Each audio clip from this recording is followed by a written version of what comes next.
Estamos de regreso en Punto y Contrapunto. Carlos Torres fue nombrado por el presidente López Obrador como el nuevo coordinador general de programas para el desarrollo. Es decir, el nuevo superdelegado responsable de supervisar a más de 22,000 funcionarias y funcionarios públicos, que son el primer contacto con quienes reciben algunos de los programas del bienestar que da el gobierno federal. Pero Torres seguirá también como secretario técnico de la presidencia. Esto porque el presidente anunció que ambas oficinas se van a fusionar. Veamos el contexto. En noviembre de 2018, antes de iniciar el mandato de Andrés Manuel López Obrador, el senador Gabriel García Hernández solicitó dejar su escaño. García, una persona cercana al mandatario federal, se hizo responsable de un proyecto estratégico de la Administración Federal como coordinador general para programas del desarrollo. La semana pasada, García Hernández, quien fue director de adquisiciones de la Oficialía Mayor cuando el presidente López Obrador gobernó la Ciudad de México, anunció su regreso al Senado. García coordinaba a las 32 personas delegadas responsables de implementar los programas sociales en las entidades del país, así como a los delegados regionales y una estructura integrada por más de 22,000 servidores de la nación, funcionarios responsables de atender a la población beneficiaria de los programas integrales de bienestar. El presidente López Obrador dijo la semana pasada que García regresará al Senado porque su suplente, Alejandro Peña, se dedicará a actividades partidistas en Morena. Carlos Torres Rosa, secretario técnico del gabinete de la Oficina de la Presidencia, será el nuevo coordinador general de programas para el desarrollo. Con esto, hubo otro cambio en la estructura de la Oficina de la Presidencia, pues la Secretaría Técnica se fusionará con la Coordinación General de Programas para el Desarrollo. Punto y contrapunto. María Clemente, ¿cómo ves este cambio? A ver, explícanos internamente en Morena, ¿cómo lo vieron también? ¿Es bueno, es malo, pros y contras? ¿Cómo veo yo? Pues es un cambio. Me parece que no es ni bueno ni malo. Me parece que Gabriel García sin duda es una persona cercana al presidente, es un compañero del Movimiento Regeneración Nacional, que me parece que hay voces que dicen que pareciera que es un castigo, pero a mí me parece que una persona que ha impulsado y ha acompañado todos los procesos de construcción que llevaron a la cuarta transformación de la República al gobierno federal, ¿no? Encabezada por supuesto por nuestro presidente Andrés Manuel López Obrador, que hoy vaya de regreso a su curul en el Senado. Me parece muy interesante ver cómo va a ser su comportamiento en todo el proceso legislativo que sigue y que continúa en el Congreso de la Unión para poder destrabar, ¿no? Todavía o darle mejor flujo a las reformas que siguen pendientes, las reformas de la agenda pública de la cuarta transformación que están ahí en el Congreso, y me parece que eso es lo que tenemos que observar. Bien. ¿Cómo lo ves, Lecona? Hay quien ve también una lectura de un enojo tal vez con este superdelegado por el tema de la Ciudad de México. Por ahí había trascendidos también de que no les había gustado cómo había operado los temas en la Ciudad de México y que por ello tal vez también Morena pues no la haya ido tan bien en la capital del país. Es una lectura que está en varios medios de comunicación. No sé si sea correcto o no, pero tú cómo lo ves y qué dices también a lo que dice María Clemente. Pues es que lo que nos comenta María con la otra versión de la furia del presidente por los resultados de Ciudad de México, sea una o sea otra, ahí hay una confesión perversa, ¿no? O sea, salvo que de verdad creamos que quería regresar al Senado de la República y que hacía mucha falta ahí, cualquiera de las dos versiones está confesándonos algo que creo debería ser inaceptable. Si es porque se va a destrabar, como nos dice María, algunos asuntos importantes de la transformación, pues entonces nos habla directamente de un personero del presidente que va al Congreso a operar temas cuando se supone, y el presidente nos dice una y otra vez que no hay línea hacia el Ejecutivo, aunque a veces la pinta desde el Ejecutivo, aunque a veces la pinta muy claro ahí, pero es más serio cuando lo que sabemos, lo que es evidente, es que el control y el poder que ha acumulado Ricardo Monreal,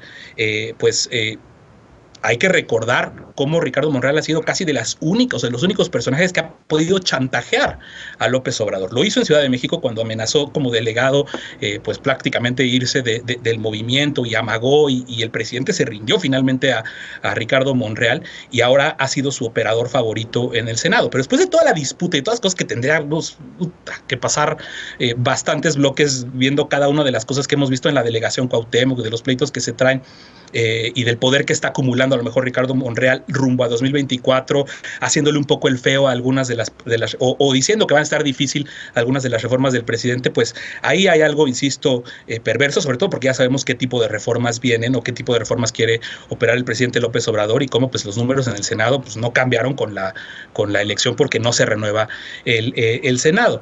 Y la otra parte, que es la de o más bien la otra versión, si no es por eso y es por el fracaso en la elección, pues entonces ahí está la confesión en todo lo que hemos visto con el desastre que ha sido, por ejemplo, el Censo del Bienestar. Cosas que han estado a cargo del mismísimo Gabriel García y que se mantienen en la opacidad.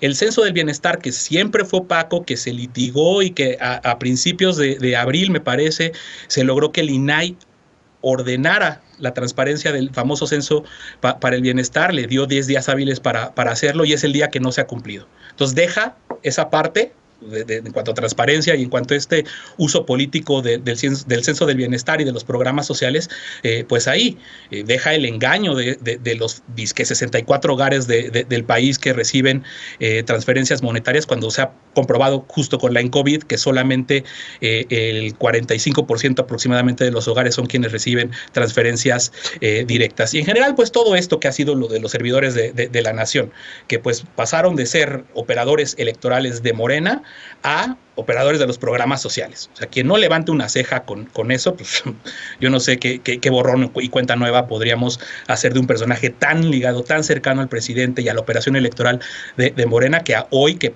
pasa la elección y pasa todo este tipo de cosas, pues vienen estos movimientos. Pero el señor se va con deudas ahí de transparencia, con desplantes incluso autoritarios contra su propia gente. Hay video de cómo confiesa, cómo abusa incluso del sueldo que reciben los trabajadores, los servidores de la nación, y pues con todas estas sospechas. Una u otra versión es terrible. Bien. Gracias, Alfredo. Lisa, ¿cómo ves lo que dicen Alfredo y María Clemente? ¿Cómo ves todo este cambio? ¿Cómo lo interpretamos?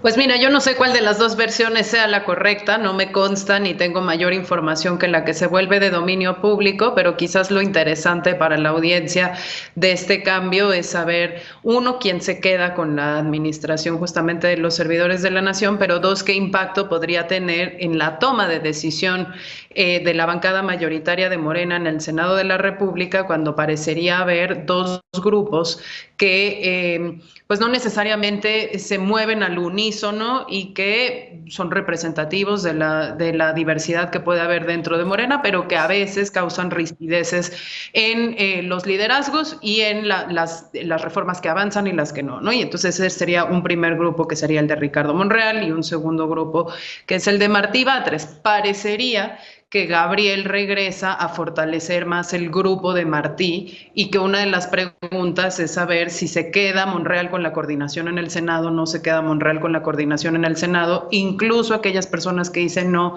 pese a que puede haber todas las versiones de que en realidad lo que quieren es cambiar a Monreal. Si no sucediera eso, lo que sí parecería pues es que hay o un marcaje personal al trabajo de Ricardo Monreal ahí, o un fortalecimiento del grupo de Martí Batres, que es un poco más considerado como los verdaderos puros de Morena, ¿no? Y que tendría pues ahí un juego bastante más interesante esa bancada mayoritaria en el Senado a partir de este cambio.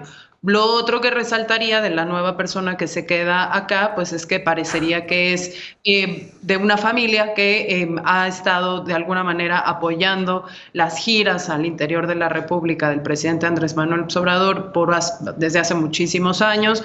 Bien, son una familia como bastante influyente, de mucho dinero, de la región de La Laguna. Se habla mucho del padre de este chavo. Se habla también de la relación de cercanía que puede tener él con el hijo Andrés Manuel López Obrador. Y bueno, ahí nada más quedará entonces verificar pues cuál es su capacidad, cuál ha sido su experiencia, realmente va a poder manejar las dos oficinas fusionadas como están al día de hoy o no, y cuál es el rol que puede jugar pues también evidentemente en la distribución de sus programas sociales, que son parte de su responsabilidad. Yo creo que ahí están como dos de las preguntas que quedan en el aire, y la última sería, no sé qué opine mi querido Eder, que es al que le toca después de mí, pues también hay unas versiones por ahí de que el grupo compacto de Andrés Manuel López Obrador se hace cada vez más compacto por un aumento en las desconfianzas o en las formas de operar de aquellos que fueron inicialmente seleccionados para este tipo de tareas y que también pues por ahí tendríamos que ir sobre todo viendo y monitoreando quiénes son las personas que nombra ahora Andrés Manuel, que formarían, eso sí, parte de ese nuevo círculo compacto de las confianzas del presidente. Bien. Vamos a ver. A ver, justo le toca a Eder. Vi la mano levantada de María Clemente. Después de Eder te damos otra vez la oportunidad de hablar, María Clemente. Nada más déjame escuchar primero a Eder. ¿Reacciones a lo dicho por Lecona, a lo dicho por Lisa y por María Clemente? Sí, yo creo que es muy interesante hacer análisis de las presuntas grillas palaciegas, pero creo que sí es importante ver quién es Gabriel García. Gabriel es el mejor cuadro organizativo territorial que tiene la Cuarta Transformación Nacional. Es un alumno del presidente López Obrador en la operación política. Él fue el responsable de construir de la nada organización para la campaña 2018, donde por primera vez la izquierda logró una representación de casillas en todo el país, lo cual posibilitó el gran triunfo de aquellos años. Después, también de la nada, crearon esta estructura de servidores de la nación que dice Lecona, y me dio risa que presuntamente solo es el 45% de hogares que reciben ahorita un programa social gracias al trabajo de estos servidores de la nación. O sea, la mitad de los hogares de este país los que están recibiendo un programa de gobierno federal con una estructura territorial que no existía. Y uno de los efectos que no se ha analizado de esa estructura es que posibilitó desmantelar una verdadera estructura clientelar salinista, que era la de los priistas, que repartían a placer los programas sociales y condicionaban, y está documentadísimo cómo eso ayudó electoralmente. Y aquí quiero entrar a otro tema. A Gabriel no lo sacan del gobierno federal como una represalia por los resultados electorales, porque los resultados electorales a favor o en contra no son imputables a Gabriel, porque la estructura de servidores de la nación, a menos que alguien lo pueda demostrar, pero yo estuve en territorio, lo vi, la estructura de servidores de la nación no se metió. No solamente no se metió en cada estado de la República antes de la jornada electoral, antes de que estuvieran incluso la veda, cerraron todas las oficinas de bienestar con los vehículos adentro, todo está notariado, no se operó, no hubo una elección de estado, y entonces Gabriel ahí no tiene ninguna responsabilidad por los resultados ni a favor ni en contra. Que sí está interesante en ese proceso en que les contaba de Gabriel como alumno de el dirigente López Obrador, también se generó una escuela de cuadros políticos muy interesante. Su suplente de Gabriel en el Senado, Alejandro Peña, es quien se hace cargo de crear otra vez de la nada una estructura territorial profesional. A mí me sorprendió mucho el trabajo que hicieron para garantizar el resultado de esta elección. Entonces ahora Alejandro Peña entra formalmente a hacer estas tareas con el partido por invitación de Mario Delgado, y Gabriel llega al Senado. Sí creo que también es un movimiento de tres bandas el que hace el presidente. Libera a Peña para que se vaya al partido, a Gabriel, que es un operador muy cercano a él y de todas sus confianzas, lo manda a operar al Senado para que por supuesto que salgan. O sea, Lecona lo presenta como si fuera algo inmoral. Es un cuadro político del presidente que llegó al Senado gracias a los votos del movimiento, y por supuesto que va a operar para que las reformas del movimiento sucedan, así como también tengo toda la certeza de que María Clemente lo hará en la Cámara de Diputados. Para eso llegaron nuestros compañeros. María Clemente levantó la mano y no también. me habla de algo presidente para decirme qué hacen. ¿No? Tienes la oportunidad de cerrar este bloque, María Clemente. ¿De qué habla Lecona cuando dice el rotundo fracaso? No sé si no vio los resultados electorales. Los resultados no son estáticos electorales en ningún proceso, ¿no? Que cambian. Claro, perdimos algunas alcaldías, pero ganamos bastantes gobernaturas y avanzamos en curules en el Congreso de la Unión. En la Cámara de Diputados, hoy, los resultados de este proceso, tenemos 7 curules más, incluyendo la mía, por cierto, una curul histórica de una mujer trans, que ningún otro partido que se la pasa diciendo que Morena es un partido conservador hubiera hecho, de promover la candidatura de una persona como yo, una mujer trans, joven, pobre, taxista, ¿no? Sin estudios concluidos profesionales. Eso no lo hubiera hecho el PAN, eso no lo hubiera hecho el PRI. Y por perfiles como el mío estoy Morena, y por el trabajo de miles de personas, como los servidores de la nación y miles de voluntarios del partido, Morena es un movimiento, lo acaba de explicar Eder Guevara. No hay una línea, somos un proyecto de nación. Claro que yo sé que a Lecona le sorprende y hace caras, le abre los ojos así, porque pues me queda claro que procesos colectivos quizás no has tenido muchos, ¿no? La línea vertical puede ser mejor, ¿no? En el empresariado de la comunicación, ¿no? A ver, por alusiones personales, déjame darle 30 segundos a Lecona para contestarles. Que por cierto, nada más una acotación. Fíjate que Acción Nacional sí puso de candidata a una mujer trans. La mandó hasta el lugar 19, obviamente sin ninguna posibilidad de poder llegar. Y de ella escribí, Carla Coronado Grijalva.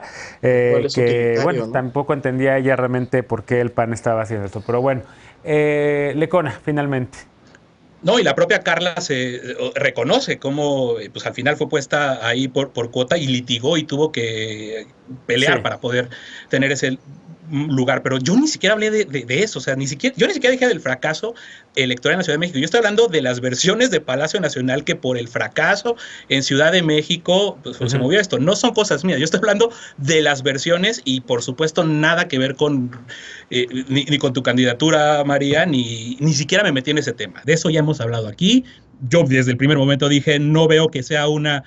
Yo desde el primer momento dije, en Ciudad de México, lo de Ciudad de México tiene otras explicaciones más allá de el discurso de si perdieron o ganaron o se mantuvieron, no tiene nada que ver. Lo que sí es que con lo que dice María Clemente ahorita de los servidores de la nación y la operación y todo eso, o sea, ya hay un nivel de confusión en la que seamos claros, seamos honestos. Los servidores de la nación, Eder a lo mejor no vio esos videos donde antes de que hubiera veda, antes de que hubiera veda electoral, ahí veíamos a servidores de la nación haciendo propaganda con la vacuna. O sea, no podemos hablar ni que esa es la generalidad, bien, pero tampoco decir... A ver, lamentablemente ya estamos 3 minutos arriba de tiempo, entonces tengo que hacer una pausa, recuperaremos este debate más adelante. Vamos a regresar con otro tema. La vicepresidenta de Estados Unidos, la demócrata Kamala Harris, acaba de estar en la frontera con México, pero ni así se libró de las críticas del Partido Republicano. Y en el centro de la discusión, miles de migrantes varados aquí en nuestro país, en México. Regresamos con esto, punto y contrapunto, no te vayas.